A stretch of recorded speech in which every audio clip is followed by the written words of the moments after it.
because He created a person that is son. Asa, no?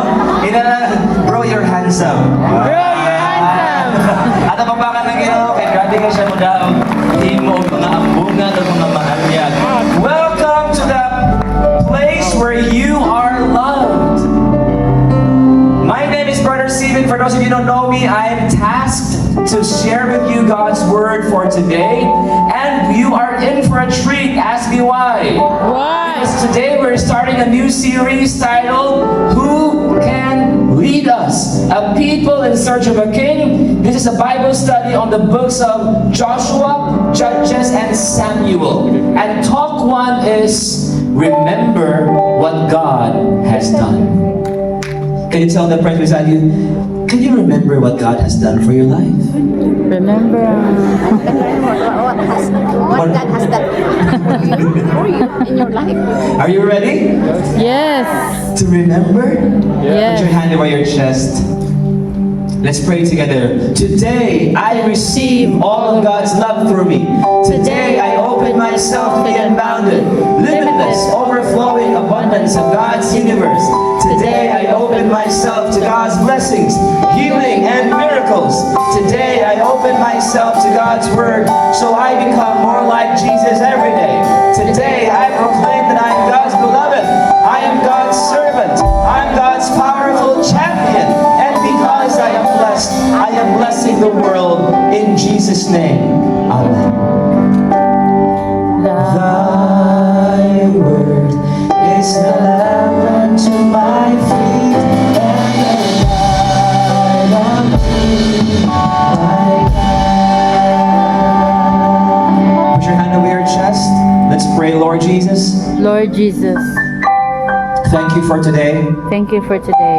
I'm excited to learn from you. I'm excited to learn from you. May what I learn today be a seed that will grow in my life and one day bear much fruit. In your name I pray. In your name I pray. Thy word is the lamp unto my feet and the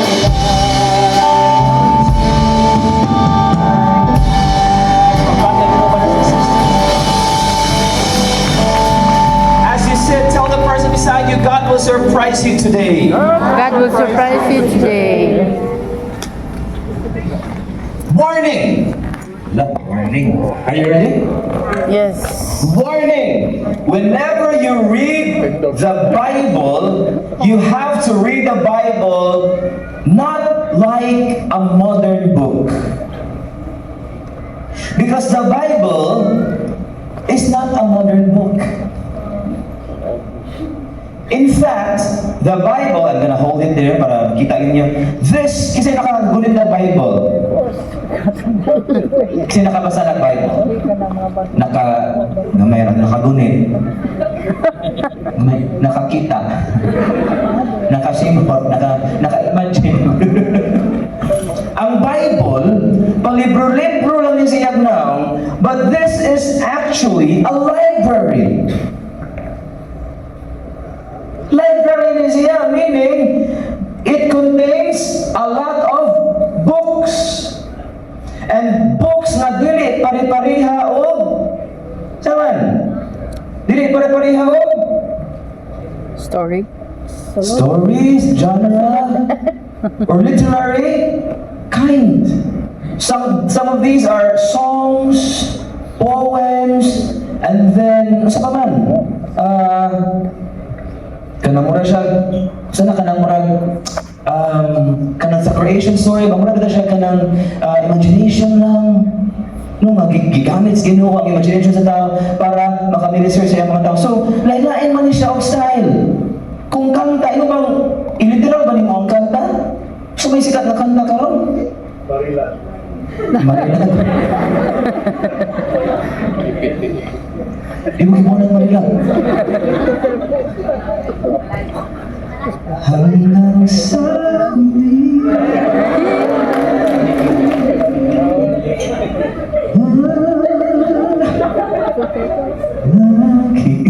lagi parang hanggang sa huli. Nababak up, no? So, kung ang kanta ito bang, saan mo, hanggang sa huli, ano? Di ba din ulit nila mo?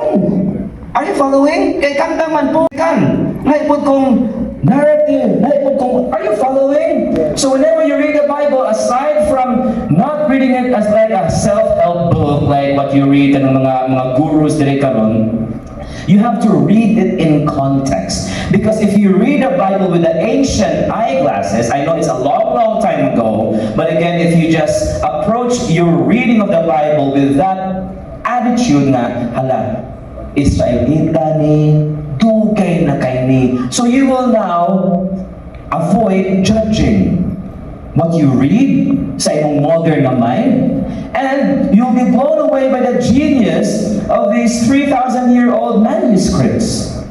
Nga, bisag 3,000 years old na relevant kaayo sa atong kinabuhi. Again, the whole series is a study on Joshua, Judges, and Samuel. And these books continue the story of Israel in the first 5 books of the Bible. What are the first 5 books of the Bible? Can you name them? Deuteronomy. Genesis, Exodus, what's the third one? Leviticus, then Numbers, and last is Deuteronomy. And collectively, these books are called as the Torah, or the law. That's the law. So after dili masad sa Deuteronomy na nahuman ang story sa mga Israelites. O sa natin yung last scene or episode sa Deuteronomy? What happened? Na cliffhanger. Di ba, nahilig. Tanong ng mga salida ng mga kuya-kuya, no? Kana mga drilling-drilling. Sila kita na-recap na America Brave New World. Huwag mo kita. Say, wala makikita. Hala, iba mo mga namatay, sika. Ay, spoiled eh, tayo, no? Di ba naman na yung mga to-be-continue, na yung mga post-credit, na yung mga end credits, na mga bukan ako yung kasunod. So, dapat na po sa Deuteronomy, nga makapasa ka sa Joshua man ang next sa Deuteronomy. O sa ngayon po? Kruk. O sa ngayon po? I know you know this. Come on, guys! Come on, what happened in Deuteronomy? Right at the end of Deuteronomy, at least 2 things, significant things happened. First, di ginaba inas. Wala sao. Sa neta po. Di ba nag-journey na sila from Exodus to where? Where did they want to go? To the promised land. Sige, hold that thought. Pag Deuteronomy, o sa may nahita po?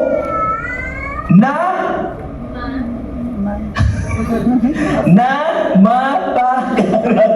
O sa may nahita po?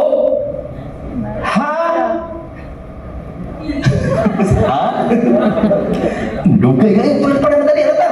Stop! Hindi mawala pa mo nag-relation na di man siya Captain America. This is a conversation. What happened? You can shout, even if sa'yo, okay lang. Moses was left behind. Why? Asa man siya, wala na kuyo.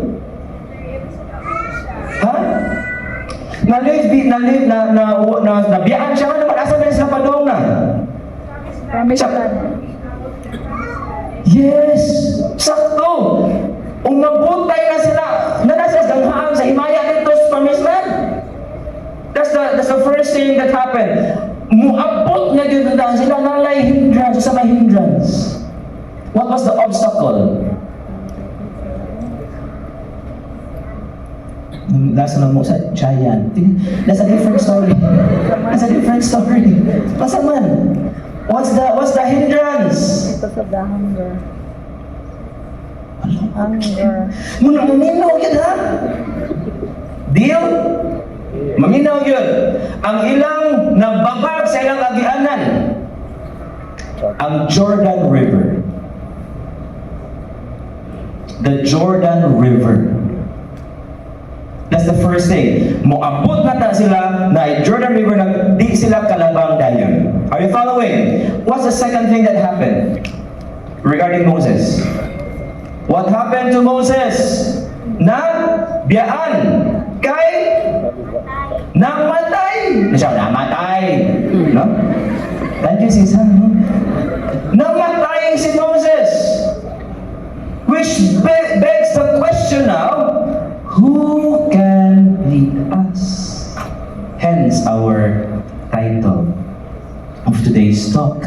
Namatay si Moses, unya, pagkamatay niya, muaputan na sila, kinsa na may muli na para mulabang daan ron. Kaya everyone's really dependent on Moses and the other leaders. Are you following? Ha? So, inexlapang pag-yun nila, naabagay mga kontra. Kamu kano, sa inyong balay, yan ay, inyong balay tupad o kuan, kanang sapat. Mabaho, no? Yan nasa at balay mo. Muha namin ha, wala kami. Kaya muha namin sa inyong balay. Ito, ano ko taon? Yan, nagtunga dahil ng kuhan. Nakalakaw man sila, nakalakaw man. Yan, makaabot na yun. Mga ka, sige, dali mo, kuya mo, at malakaw may mo, anak mo. Musukol, yun mo. Meaning, nasa na yung mga kontra, dili po kayo easy na mo, alam mo na, hindi na ka na naman nagpuyo sa promised land. Are you following? Nag-gets ba na ito ang ilang context? Kaya kami mga patay-patay, manipatay man ilang pirning Suryaan, aning Joshua dyan, patay man pirning, kag-violent ba anyway? Kat again, the context was in their time, mo to ilang sitwasyon. Kaya di sila makalusot, kundi sila mo musukol. Are you following? Marang ikaw ba? Gi-judge mo ka sa mga tao nga, huwag ka na siya, ikaw nung hakit ka na siya daw, ikaw na. Huwag mas nakasabot sa imong context na nagkita sa lubang karon. You have a lot of battles to face. Right?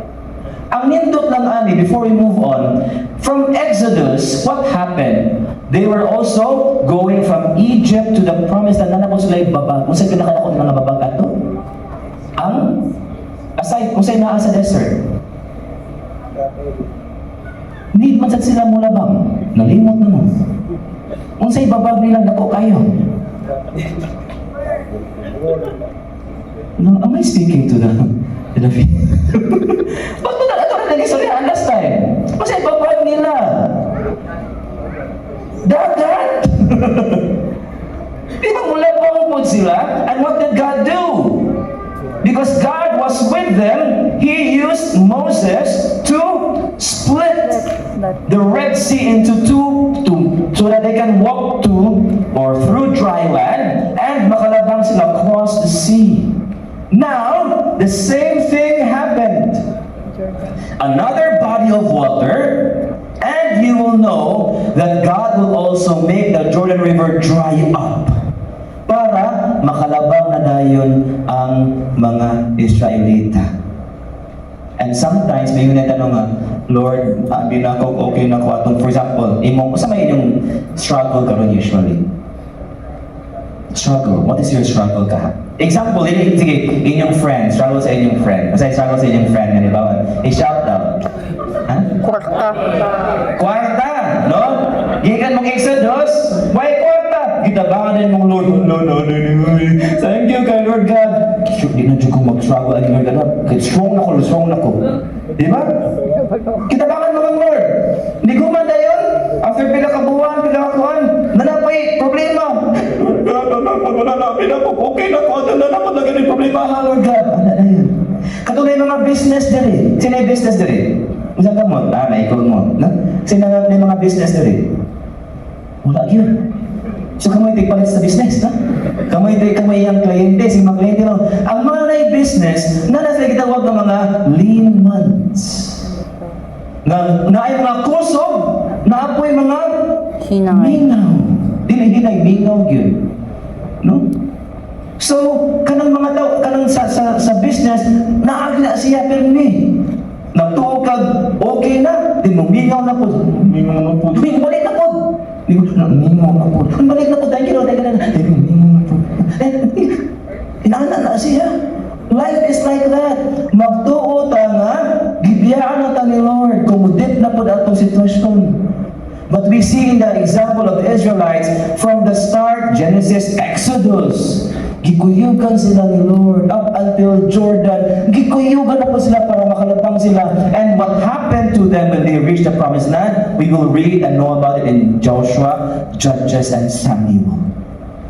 And we will know that God has been with them. God has been walking with them. Even if they did not see the Lord, God was with them. Just like you. There are many times, or maybe you're in a position right now, that you cannot see the Lord. But God is with you. And I'm here to remind you of that. Gets? Let's now give you an overview of Joshua, Judges, and Samuel. Joshua was a military commander. Kay gipasa man ni Moses ni Joshua ang iyang leadership. So with his military prowess, may siya strategist kay siya, natabangan niya ang mga Israelites na tuksain nila yung kanilang mga kalaban. Ano mo sa nang doon kung magtagalog? Are you following? Ha? So na-follow that. Next, after anong sa episode ni Joshua, yung book, ato ta sa Judges, these judges are actually mga leaders, but they are more of warlords. Local warlords. But they were given by the Lord the grace and the wisdom to lead God's people. After that, the last judge was Samuel, and he was also a prophet. And in the books of 1st and 2nd Samuel, we will find there the start of the monarchy. Ano sa manang monarchy? What is a monarchy? Government. Ano sa manang monarchy? Nahinom kayo mo. Kingdom. No? Kanang mangutana kay kung hindi na ng part sa kong top, mangutana dyan ko actually tinungod. Kaya para makatungog po ko ninyo. Are you following? So, saan ang monarchy? Kingdom. Kingdom. Kung saan nasa kingdom? King. No? So, hala, bro, pag Samuel nag-start ang naay king, wala na sila king sa una? Wala sila king sa una, amen? Naa. Nasa may king. King sa ang king sa mga Israelites before. It was God. Si Yahweh. But then, from the time, actually even before Moses, naka-decline na yun, no, magkahit yung ko ang mga tao. Grumbling, reklamo, parihan yun nila, no, reklamo ta, kitagaan nagmana, reklamo, kitagaan naganahan og sudan, pag kitagaan sudan, reklamo na po, mga tubig, ikapoy na madrid, kagay ko reklamo. Paglabang, hatod abot ang Samuel, reklamo sila, ano man sila nga, Lord, gusto ni king, parihan mo bang mga nasod? Imbes nga lahi, special sila among all compared to all the other nations. They wanted to be like the other nations. Dapat mo reflect ang sa tao magalingon. Kaya kita pinili matas Ginoo. Munang sa lisod kaayo kay lahi man ang tawag ni Lord nato. Yung magkontra gusto ko ni Lord kag siya lagi akong ganahan lagi. Naging niligan kanilang lagi, animan ka na kanilang Lord, I will save him. Ana din ka. Lagi kayo magluluwas. Amen? So the fact is, all these things put into context, leadership ang gisuryaan. The fact is, you and I, we are leaders and followers at the same time. Leadership is influence. Let's read it together on the slide. Leadership is influence. If you influence others together, you're a leader. And if you're influenced by others, you're a follower. So sa may meaning ana, kada lihok nimo, bisan pag dili ikaw ang naay title nga leader gihapon ka.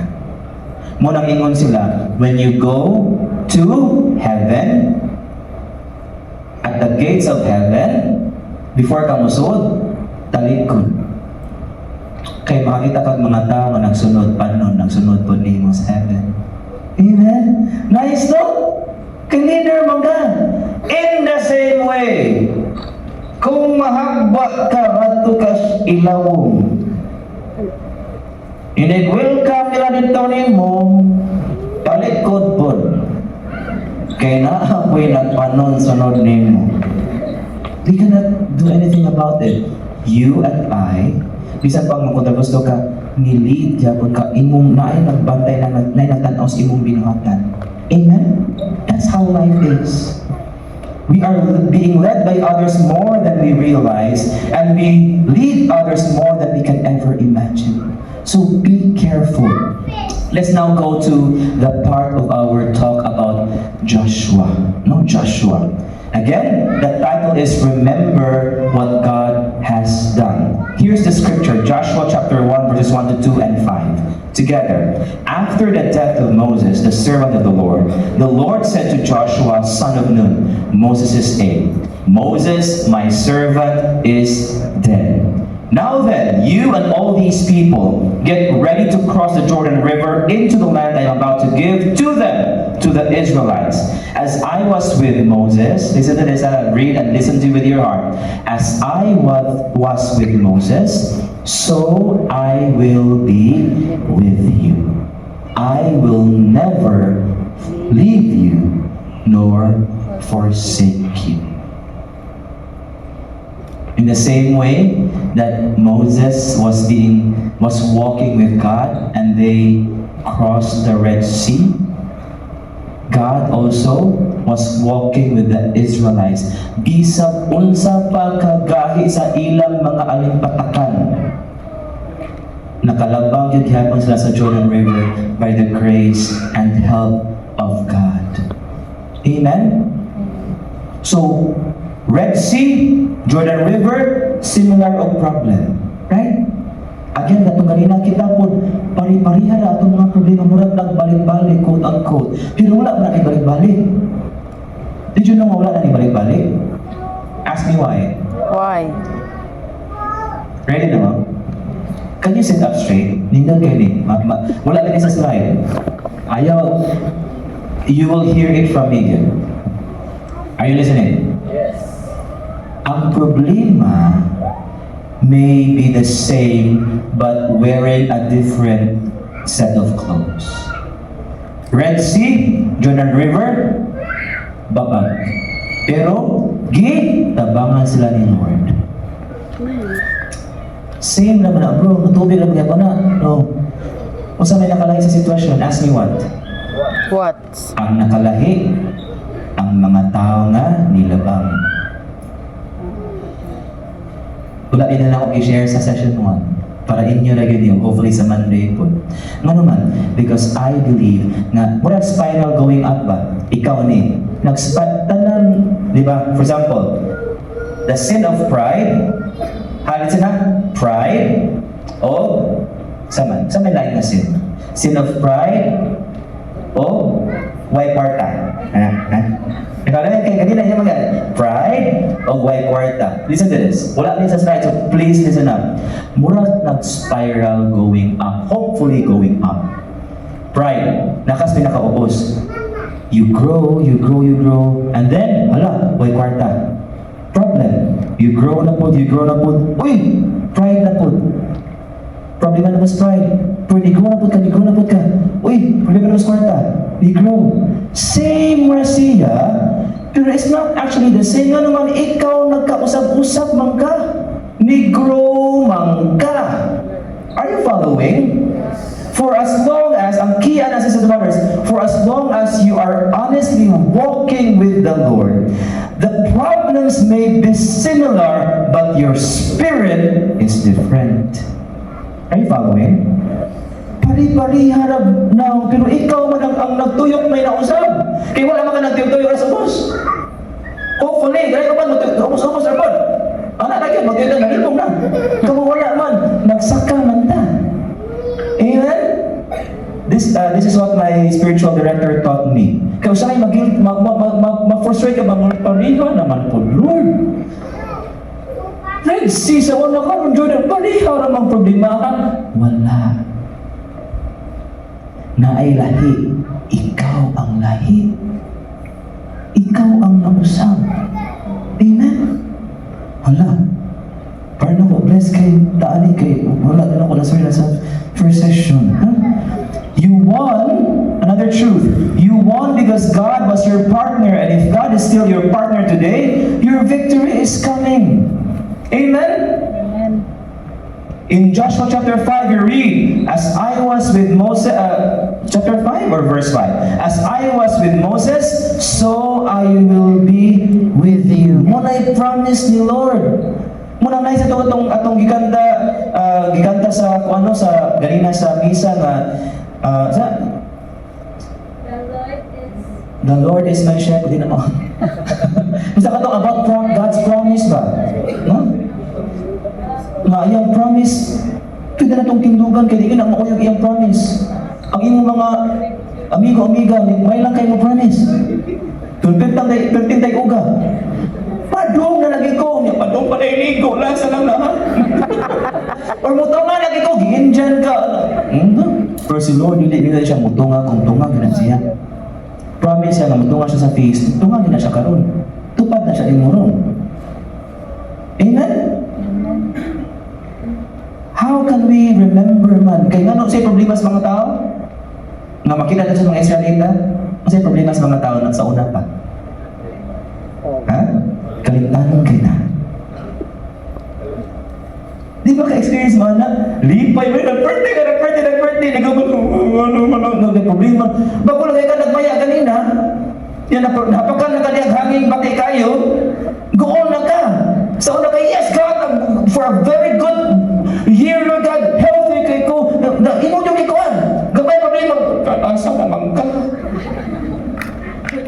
So, kalimtanon ang mga tao. Today, we are gonna be offered some strategies on how to remember. Tanaw na ako sa imong tupad. Panaanak lang na, pero yes, kalimtanon kayo na. Wala siya kayo nandun na, karuha mo siya limo. Now he knows, or she knows. Seriously, we are so forgetful. 41. Muna gamay hapas hangin, tayo ng lisang ganda. How can we be good at remembering our God moments? Do you want to know how? Yes. This is what Joshua did because the Lord instructed him. Let's go to the Gilgal scripture, not part of the scripture. Joshua, let's read together, set up at Gilgal the 12 stones they had taken out of the Jordan. He said to the Israelites, in the future, when your descendants ask their parents, what do these stones mean? Tell them, Israel crossed the Jordan on dry land, or dry ground. For the Lord your God dried up the Jordan before you until you had crossed over. The Lord your God did to the Jordan what he had done to the Red Sea when he dried it up before us until we had crossed over. He did this, why? So that all the peoples of the earth might know that the hand of the Lord is powerful, and so that you might always fear the Lord your God. These verses are speaking to us right now. We need a memory tool, a memorial of what the Lord has done for each of us every single day in our lives, even in the past. We need to be reminded. Now, say, how do you remind yourselves, man, of what the Lord has done for you? Say, memory tool. What do you use? What do you use? Ikalimtanon diya jud kay ta. Kung wa tayo makita, malimod kita. Sa inyo gamit? Ha? Ha? You pray? Prayer will remind you na, oh, day yun. Isa pa? Little girl saying ano pray siya. Isa pa? A journal. Wow. Dear diary. No. Dear Lord. Dear Lord, salamat kaayo, Lord. Pero katong ko ano rin bang ano gina? Be honest. Be honest. Amen? Ya, inap yun na imong journal para wag yung maka... Na may mga burgito kay mga tawanan nga mabasa yun sa private na basahon yun. No? Sa pa, journal, prayer mismo, sa pa, sa kuan. Come Someone, how do you do it? Huh? Silence? May nungdam na ako kung mag-silent ako, bro. Dili, sa may, o sa, di mo malimot? Okay na mo? Sa ba? Pictures! Kanain yung mga iPhone 16 Pro Max na fully paid, hunda na yung mga wonder na hunda na! Mabasa na picture. Usually, kung mayroon ako, nakusak ba itong adlawa? I just go to that. Usually, magod, at least mukha ko one picture per day. So, whatever I do, makinuto ba ako? Para, ano ko sa likod, and then I remind. Kaya makalimot mo kasi sinitabuan mo itong asa ka itong speed mo ka. Amen? So, we need that. We need all these things like, sa ito, di ba, prayer, itong gingon niya, sa, di ba, a rosary. Alarm. Mualis ka niya, hindi na sure siya. Pero karon nani is usually sa auto. What is usually sa akong bulsa. Pero, kanang may mga auto nga naapay bitay-bitay diha, ala na ibitay-bitay. Gamita po. No? Kaya di mo na mo kung magbitay-bitay lang, yes, at least mahinumdum ka. Pero it is a tool man to remember the life of Christ and Mary and the apostles, saying how God sacrificed Himself, how He was a child, and then ikaw, whatever problems you have, makarelate ka sa mga mysteries of the Rosary. And then, di tayo, no? Inanak ba? So it is our goal in our family na kadagawas na mo eskwela mga bata mag-driving, mag-rosary, give me. Not to carry our own chair but for God's greater glory because para na ako as a father kami ni Guada, we need to transfer this technology to our kids. Nga maandam na sila, nga daggagmay pa, mailang utok hala mo pray, ma-reminded me sa mga blessings. Katong nasakit akong anak, na si Isaiah na dextrose down siya sa ER, akong kami ni Luca ato, kaya naman na, kuwam siya natin. So kami rin natin sila na Luca, let's pray the rosary for the attention of your brother's health. Inanak ba? Little bits, the Mass is not just a reminder. The Mass is very unique. Ask me why. Why? When you go to Mass, you are not just being reminded, you are actually brought back to the moment, the exact moment of the sacrifice of Jesus in Calvary. Muna, crucial kay na ang Mass. Kaya di na lang siya nag-remind lang ka, whenever you attend Mass, kapila na muna attend ng Mass, kadaghan every time you attend, you are being brought back to the Calvary. Nag-i-offer ni Lord iyang life. Not as a memorial, but it actually happened at that moment sa Mass. Grabe kayo. Amen? So, pero bro, nang lisod man i-remember good bro. Wala ko yung partner mo, remind ako. Kaya kami ni Guada, mag-isipin na bangay ni. Kung siya yung mag-uusap ng problema, ako pa okay na siya. God is good. God will rejoice. Ano? O saan ma-insensitive ka, kaya kahilap naman. Rejoice, kahilap ka ko. Paminawa lang gugugot, anak siya, no? Sige. Paminawa niya. But, atong ka na si Lord, salit ka ni Lord, ha? Usahay, kung ako po'y madaka itong recent na nasakit akong anak, ambot lang, down kayo ko kaya akong fear, na ako'y fear, kalit ka nga, mag-dengue nga, ni. Anak ba na, kalit sa una kayo, di mo na, kagam, pagkatagid ka na. Hala, si Guada na po'y, love, sige lang. Hindi ko na kayo reminder na tao, no? Kaya kung tanaw na kasi na, God is good. Yung tanaw ko sa tiyan na, oh my Lord. We are memorials of God's faithfulness. Ikaw, kada smile mo, kada ligo mo, Allah, God is good. Amen? Let's all stand. Series na, who can lead us? Because sometimes when we ask, kinsa may believe na ko, Lord, sa maayong daan. Kayo usahay, wala kay partner ba? Na mutabang intawin mo. So, lisod ka ayaw kinabuhi nga ikaw ra usa. Amen? Karling mo na? Yes. Kanang imong gitrabaho, ikaw ra gyud. Imong problema sa trabaho, wala na tanan kaya mo mo ay ta. Ikaw, wala mo kibaw. Amen? I got news for you. If you have no one else, you have. God. It's so easy to say that. But what I'm going to say is, you have yourself. You are your own memory tool of God's faithfulness in your life. You know King David, at one point sa iyang story, i-abandon siya sa tanan niyang mga closest inner circle. Siya na lang yun usa. You can read it in the Bible. But what did he do? It is written there. David encouraged himself in the Lord. Kung wala yun kay mabigtan na tao para i-inspire ka, i-motivate ka, I want you to do this. Go to the CR.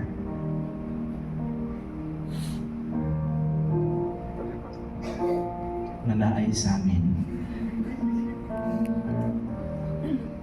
And then stand in front of the mirror.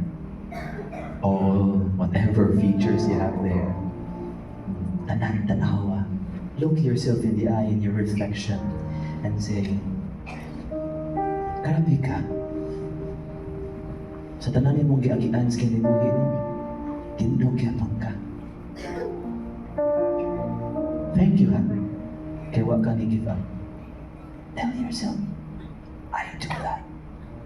People do not see me cry. My wife, my sons do not see me cry. I do.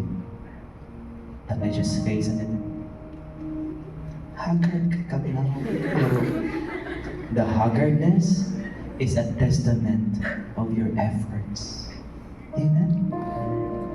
Papakikinan mo.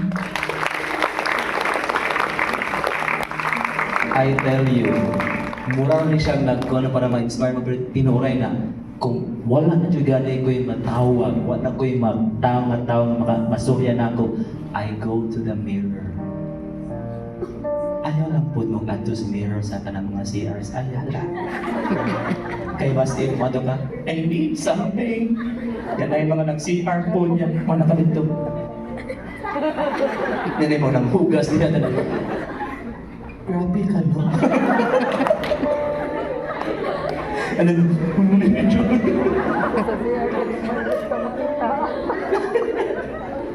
Siya na ko, business lagi gagian sa kinabuhi. I do the mirror exercise as much as I can. I sleep very, very late at night, mga 1 or 2 a.m. na. Muna mga moments na, before ko matulog, I look at myself in the mirror. Bitaw. Ayaw give up, ha? Kaya wala kayo musutin ako na ako rin sa kukulinan. Smile ko, smile.